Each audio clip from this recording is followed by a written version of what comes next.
Peace, comrades. Let's talk politics, but from our point of view. We're going to talk about what America is defined as or classified as, the system in which actually runs America, and how that same system undermines the very foundation in what she was created to be. Okay, so what is America defined as? Y'all can't see this. We'll work that out later.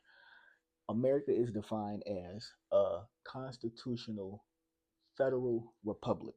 Constitutional. This means that it is a written constitution that defines the structure, defines the power, limits the government power, protects the citizen rights, and also ensures that the government does not act above the law.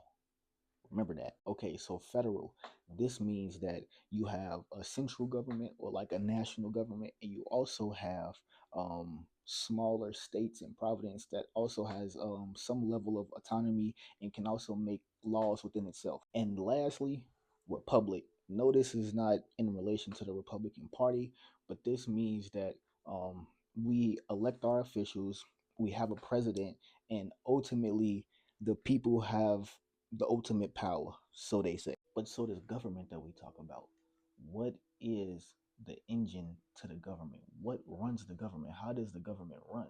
Bureaucracy, if I'm saying that right, it's a tricky ass word. Bureaucracy. Bureaucracy is the system of organized government offices and agencies. So this is what runs the government. This is the engine of the government, okay? It does not make the laws, however, it enforces them. So bureaucracy is organized government offices and agencies.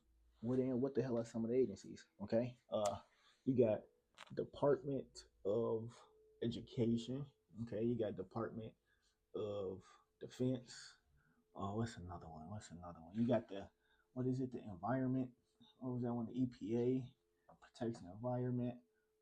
Hell, Amtrak. What's the other one? Amtrak. Uh, the Postal Service is also a bureaucratic agency. Um, what else? What else? What else? Department of Education, Department of Defense, Department of Justice. I throw that one out there. Yeah. So these are examples of some agencies that that represents what we're talking about here, the process of bureaucracy. Okay, so example of this power flex by the whole bureaucracy process or the bureaucratic process is Congress will pass a bill, a clean air bill, okay, but the EPA chooses how to enforce it.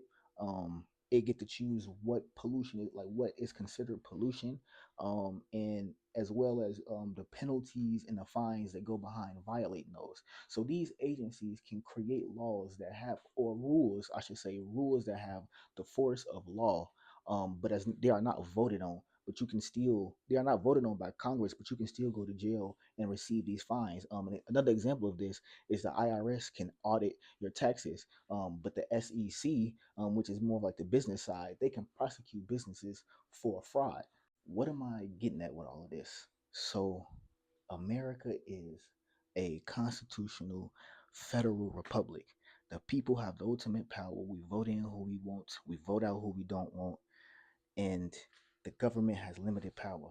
But then you have the bureaucratic process that allows such power to be regained by the government. Okay, and so this is why I say America is the perfect shell for capitalism, because through this process, and we are even watching it happen with Donald Trump and Elon Musk, you have capitalists who are able to lobby for certain rules and certain agencies and put money into certain agencies and sway their regulations in their best interest. That still affects us as the people, and we have no say so. These bureaucrats are not elected.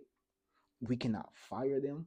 You feel me? They are career expertise in that field, and we have no say so under a constitutional federal republic. But damn, what do I know? I'm just your neighborhood commie.